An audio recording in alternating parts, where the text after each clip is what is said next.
ఇటీవల జరుగుతున్న కొన్ని సంఘటనలు చూస్తుంటే అసలు ఇల్లు దాటి బయటకు వెళ్ళి తినాలంటే భయం వేస్తుంది. ఐస్ క్రీంలో వేలు, ఆహారంలో బొద్దింక, ఫేమస్ హోటళ్లలోనే కుళ్ళిపోయిన మాంసం, పరిశుభ్రత లేని కిచెన్, పాడైపోయిన కూరగాయలు, ఇలా రోజుకో రకం భయానక సంఘటనలు గత కొన్ని రోజులుగా వెలుగు చూస్తున్నాయి. ఇలాంటి ఘటనలు జరిగినప్పుడు మాత్రమే ఓ వారం రోజుల పాటు ఫుడ్ సేఫ్టీ అధికారులు రంగంలోకి దిగి హడావిడి చేస్తారు. ఆ తర్వాత మళ్ళీ అదే తంతు కొనసాగుతూ ఉంటుంది. అయితే తాజాగా హోటల్కు వెళ్లి టిఫిన్ ఆర్డర్ చేసిన ప్రయాణికుడికి ఊహించని అనుభవం ఎదురైంది.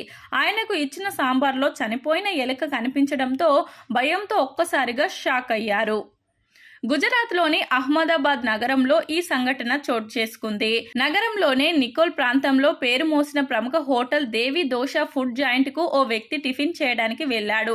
ఈ క్రమంలోనే టిఫిన్ తో పాటు సాంబార్ కప్ కూడా ఇచ్చారు. ఈ సాంబార్ కప్ లో స్పూన్ పెట్టగానే లోపల ఏదో ఉన్నట్లు అనిపించింది. దీంతో అది ఏంటా అని బయటకు తీసి చూడగా చనిపోయిన ఎలుక కనిపించింది. దీంతో అతడు ఒక్కసారిగా షాక్ అయ్యారు.